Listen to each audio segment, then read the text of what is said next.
C'est très difficile de savoir d'où ça vient, mais je sais que j'ai formulé très tôt, à 8-9 ans, l'idée de faire du cinéma. Et je croyais que la seule possibilité, c'était d'être critique. Et je me souviens que j'avais dit ça à un ami, plus tard je serais critique de cinéma. Il m'avait dit, mais pourquoi tu veux pas plutôt faire des films? Et j'avais l'impression que c'était pas accessible, quoi. Et en fait, j'ai rencontré Gaspard Noé quand j'avais 15 ans. En répondant à une annonce de casting, j'avais pas du tout envie d'être actrice, mais je me suis dit, tiens, voilà une occasion de rencontrer un réalisateur. Et je pense en plus que c'est ça qui l'a séduit, c'est que tout le casting, je lui parlais de mon envie de faire du cinéma, plus que d'envie d'actrice, quoi. Et ça a été, voilà, Carne et Seul contre tous, une expérience passionnante, enrichissante et très encourageante. C'est-à-dire que Gaspard et Lucille Adialilovic, qui était script sur le film, et pas que, enfin voilà, tous les deux m'encourageaient beaucoup. Et c'est un peu comme s'il m'avait dit, oui, c'est possible, tu peux... Parce que voilà, moi j'ai 50 ans, et donc quand j'avais 15 ans, des exemples de femmes réalisatrices, il n'y en avait pas tant que ça. Je pense que j'ai un désir de film, de sujet, et je m'aperçois qu'il n'existe pas. Je pense que si j'avais une envie d'un film ou d'un sujet, je sais déjà qu'il y a un film qui existe, même il y a 50 ans, ça me paralyserait avec l'idée que je pourrais pas faire aussi bien ou que je saurais pas renouveler, quoi. Donc par exemple Zouzou, mon premier long métrage, c'était voilà, je voyais rien sur l'éducation sexuelle à l'école, alors que c'est quand même un sujet toujours d'actualité d'ailleurs. Et je trouvais ça assez passionnant de parler de ça. Pareil pour Aurore avec la ménopause. Mais mes courts-métrages aussi, quand j'avais fait Rosa, quand j'ai eu mon bébé à 30 ans, je me suis dit, mais il n'y a pas un film qui parle de cette galère de trouver une nounou, une crèche, alors que ça touche quand même énormément de gens qui deviennent parents, quoi. Donc ça vient souvent ou d'une envie d'un film que j'ai pas vu et que j'ai envie de voir, ou d'une colère, comme pour Annie Colère. Je débordais de colère depuis une quinzaine d'années avec tous les mouvements anti-IVG qui montaient partout en Europe et dans le monde. Et je me suis dit que pour mener un combat d'aujourd'hui, il fallait comprendre aussi les combats qui nous avaient précédés et comprendre comment les lois arrivaient et raconter les luttes, ça me paraissait très important, quoi. Par rapport à moi, petite fille qui rêvait de faire du cinéma, je pense qu'aujourd'hui, une petite fille qui rêve de faire du cinéma, presque toutes les semaines, il y a un film réalisé par une femme qui sort. Donc je pense qu'elle peut vraiment se projeter dans ce métier et se dire que c'est possible. Il y a vraiment une différence énorme, quoi. Alors on reste minoritaire, on n'est pas du tout dans l'égalité, mais on reste dans des films à petit budget, surtout. Ça, c'est quand même une énorme différence. Mais ça n'a plus rien à voir. Enfin, les choses ont énormément changé. Et je pense que du fait que plus de femmes font des films et plus de femmes aussi les produisent, du coup, la représentation change aussi. C'est-à-dire que les sujets changent. Il y a quand même des sujets qui n'étaient pas abordés avant parce que c'était des sujets féminins, donc pas importants. Et je trouve que là-dessus, ça change énormément. Moi, je crois beaucoup à une espèce de révolution en marche depuis, je sais pas, je pourrais pas dater, peut-être 20 ans, je sais pas. Mais en tout cas, il y a beaucoup de réalisatrices qui comptent et qui sont très importantes. Et on les voit aussi dans les grands festivals, de toute façon. C'est pas que confidentiel ou voilà, c'est très enthousiasmant, ouais. Moi, je crois que le système vertueux français est vraiment extraordinaire. Pour rappeler, dès qu'un film fait des entrées, y compris un film qu'on peut estimer pas terrible, je sais pas quoi, c'est de l'argent qui retourne au CNC, qui sera redistribué pour toutes sortes de films. J'espère que la variété tiendra, c'est-à-dire que il faut qu'il y ait des films, qu'il y ait des essais, il faut que ça reste un laboratoire, qu'il y ait des films fragiles qui sortent et qui peut-être fassent pas beaucoup d'entrées, mais c'est souvent ceux-là qui, 2 films plus tard, vont toucher plus de public ou pas d'ailleurs. Est-ce que c'est important? Je suis en train d'écrire mon 5e long métrage avec beaucoup de joie. J'écris pour la première fois en pensant précisément au casting. Ce qui est une des premières fois, non pour Zouzou, pour mon premier long métrage aussi c'était le cas, où j'écrivais vraiment en pensant à Laure Calamy, Florence Muller, Nanou Garcia et Philippe Rebaud. Là, c'est pareil, je sais pour qui j'écris et c'est extrêmement stimulant. Et en plus, ce sont des gens que j'aime, qui sont des amis. Voilà, j'espère que tout ira bien jusqu'au bout, mais c'est très agréable. Et puis c'est une nouvelle collaboration avec une production avec qui j'ai pas encore travaillé, donc c'est comme un remariage, quoi. C'est très agréable. Le conseil que je donnerais à une jeune réalisatrice, ce serait le même qu'un jeune réalisateur, c'est-à-dire de bien s'entourer. Quand je dis bien s'entourer, ça veut dire beaucoup de choses. Ça veut dire autant les amis qui sont pas du tout du milieu, mais qui sont là pour et partager les moments de joie et les moments de désespoir, parce qu'il y en a beaucoup dans les deux sens. Et puis bien s'entourer, c'est-à-dire que si on a un chef-op qui va pas, un producteur avec qui on s'entend pas et un assistant qui fait pas le job, on est bon à rien, quoi. Et de vraiment apprendre à constituer des équipes, je trouve que et je crois que le plus important, c'est l'endurance dans ce métier, parce qu'il y a plein de moments où on a envie de lâcher, tout le monde, sans exception. Ceux qui vous disent le contraire, ils vous mentent.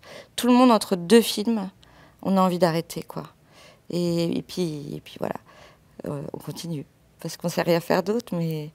Et sinon, si c'était vraiment voilà, une jeune réalisatrice, je dirais, précisément par rapport à un jeune réalisateur, si à n'importe quel moment elle sent un peu de condescendance ou un peu de mépris, qui sont quand même les deux corollaires de la domination masculine, il faut partir, parce que c'est ringard, c'est fini, et il ne faut plus accepter ça, plus jamais. Moi, j'ai pu rencontrer ça à mes débuts dans les années 2000, tout début 2000, et j'espère vraiment sincèrement que c'est fini, quoi. En tout cas, si elle rencontre ça, il faut se barrer tout de suite. Je lis beaucoup, beaucoup d'essais. Là, j'ai lu beaucoup d'essais pendant des années, parce qu'il y en avait énormément qui sont sortis, qui étaient passionnants. Et puis j'ai eu une espèce de saturation, et je me suis plongée effectivement dans la bande dessinée avec beaucoup d'appétence. J'ai découvert des auteurs et des autrices merveilleux.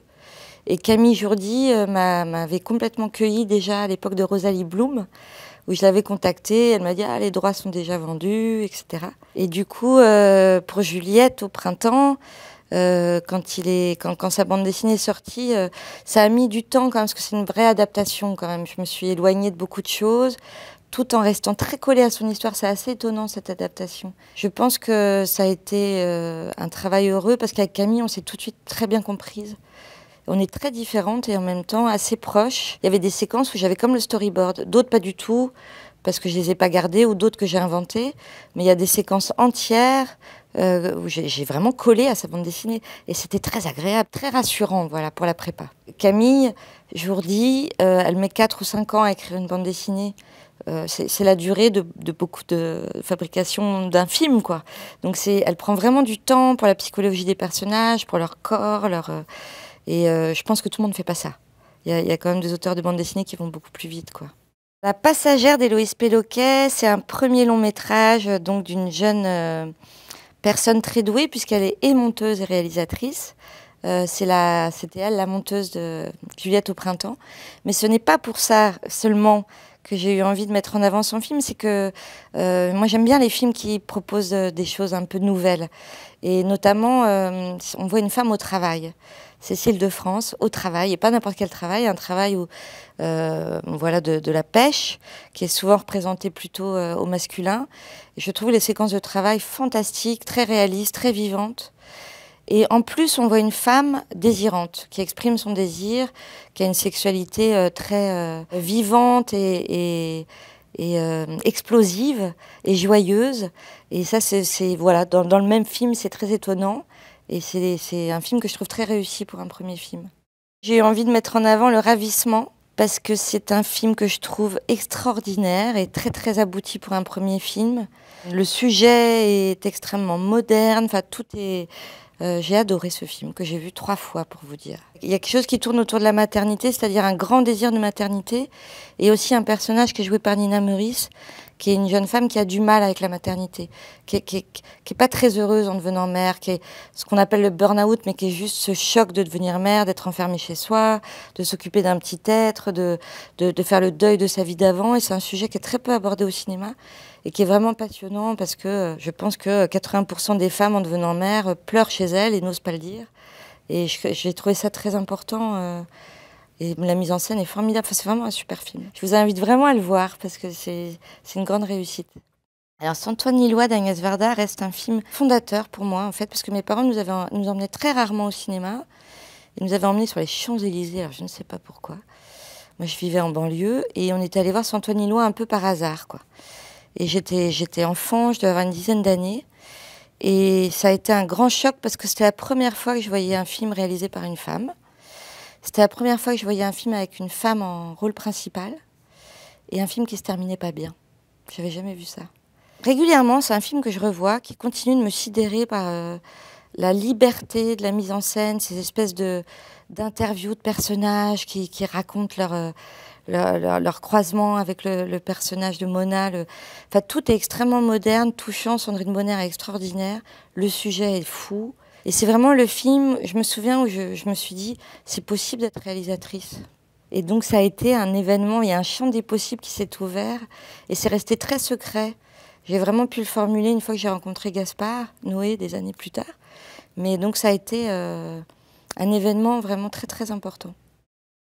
Alors ça, c'est un film que j'ai découvert sur les conseils d'une scénariste poétesse qui s'appelle Cécile Vergaftig, où on parlait de l'utilisation des flashbacks et que c'était pas toujours très heureux, que c'était compliqué. Donc elle m'avait recommandé ce film, qui effectivement est très très ingénieux sur les flashbacks, mais pas que. Encore une fois, c'est un film avec, bon, c'est Stephen King, etc., mais des actrices extraordinaires, un sujet dingue, beaucoup de sujets très féministes qui sont... Je préfère pas trop en parler pour ceux qui connaissent pas le film, mais c'est un film très féministe, encore une fois. J'aime bien citer ce film parce que souvent on parle des films féministes réalisés par les femmes, mais il y a eu aussi... Alors déjà, les femmes ne font pas toutes des films féministes, loin de là, et puis il y a des hommes qui ont fait des grands films féministes comme Thelma et Louise, enfin voilà. Et Dolores Claiborne en fait partie. Et c'est un film très ingénieux à la mise en scène, et pas que, enfin voilà, c'est un film que je recommande et qui n'est pas très connu, bizarrement. C'était dur de passer à côté des grands cinéastes de l'enfance. Et bon, bien sûr, il y a Truffaut, mais il y a Comencini, quoi. Et L'Incompris, je crois que c'est le film le plus triste que j'ai jamais vu de ma vie, qui est bouleversant. Et je pense que n'importe quel homme et n'importe quelle femme se reconnaît dans ce personnage de petit garçon incompris, qui a ce chagrin chavirant, débordant, et que personne ne voit, que personne n'entend. C'est aussi un film qui parle de la masculinité, de la difficulté de ce père à être tendre, et qui est complètement coincé dans cette espèce d'injonction à être viril, distant. Bien sûr, ça correspond à une époque, mais pas que. La mise en scène est folle. Enfin, je trouve que c'est un des plus grands films du cinéma, quoi. Enfin, c'est le film qui me fait le plus pleurer avec Kramer contre Kramer. Voilà, je ne sais pas pourquoi. Je ne suis pas enfant de divorcé, mais je crois qu'il y a un truc comme ça qui touche énormément, quoi. Regarde à les yeux grands ouverts, c'est un documentaire qui est sorti en 1980, qui a été fait par Yann Lemasson et un collectif du Mlac d'Aix, la commune. C'est un documentaire que j'ai vu il y a pas mal d'années, qui m'avait beaucoup marqué, où je m'étais dit qu'est-ce que c'est que ce truc du Mlac, j'en ai jamais entendu parler, c'est passionnant, j'ai commencé à m'y intéresser, etc. En tout cas, c'est à partir de ce film que j'ai eu envie de faire Annie Colère, parce que donc c'est un documentaire surtout sur le procès du Mlac d'Aix. Donc les images de procès sont extraordinaires, il faut vraiment voir le film, ne serait-ce que pour ça.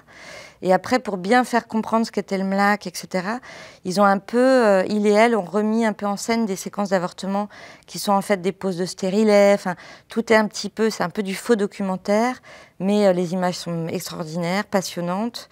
Et c'est à cause de ce film que je me suis dit, il manque des images pour qu'on comprenne vraiment ce qu'est le Mlac. Et c'est pour ça que j'ai eu envie de faire Annie Colère. Donc c'est un documentaire très important. Ben voilà, Gaspard Noé, on a fait Carnes, il avait 25 ans, j'en avais 15. Et puis pour Seul contre tous, ça s'est fait sur plein d'années. Donc au final, oui, j'avais 20 ans et lui 30. Bon, c'était très impressionnant parce que c'était vraiment un très jeune homme, extrêmement sûr de lui, qui fonçait dans son truc, d'une efficacité dingue. Et je crois que il a été très important parce que ça a été mon école, quoi. Avec beaucoup de techniciens, très très investis, tout le monde très gentil, avec beaucoup de douceur, beaucoup de gentillesse. Philippe Naon, qui était quand même un partenaire merveilleux.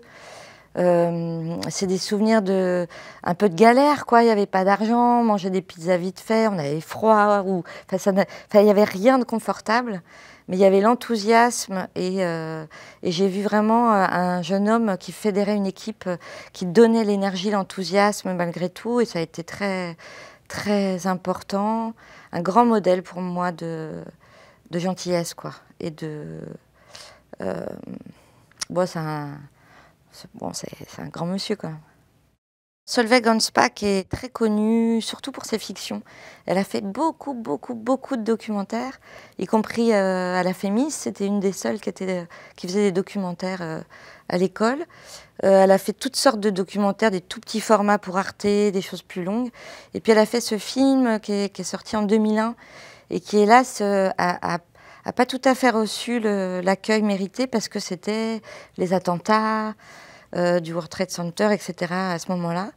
Et c'est un film qui est très important, que j'ai revu là à l'occasion de cette programmation, qui a pas du tout vieilli et qui, donc, elle s'est préoccupée du sort d'un jeune homme noir condamné à mort aux États-Unis, Odell. Et elle suit ce jeune homme, son parcours, ses avocats, son entourage. C'est une espèce d'enquête comme ça qui raconte à quel point les États-Unis refusent de remettre en cause leur système de justice. Je crois que rien n'a changé, que c'est peut-être même encore pire. Et donc ce jeune homme a été condamné à mort. Et c'est un film très important dans sa construction et qui montre complètement l'humanité de Solveig, mais aussi l'humour qui est quand même là, et la poésie et le grand souci de justice qu'elle avait. Solveig était une amie, donc c'est vrai que c'était très important pour moi qu'on continue de lui rendre hommage dès qu'on peut. Je suis contente d'être là, moi je suis très flattée. Je suis très émue et je suis très flattée et heureuse d'être parmi ces consoeurs-là que j'admire, que je respecte. J'ai l'impression, peut-être c'est faux, mais j'ai l'impression qu'on a une solidarité entre réalisatrices qui est peut-être plus importante qu'entre réalisateurs. Je sais que je me souviens qu'à Clermont-Ferrand, j'étais beaucoup à Clermont-Ferrand, au Festival de Clermont. Il y a une époque, j'y allais tous les ans, vu que j'ai fait 10 courts-métrages. Et je vois qu'on se tombait vraiment dans les bras entre réalisatrices. Ah, t'es là. Il y avait quelque chose comme ça on était encore vachement émerveillés et conscientes de notre chance, quoi. Peut-être que maintenant, c'est un tout petit peu plus équilibré, je sais pas.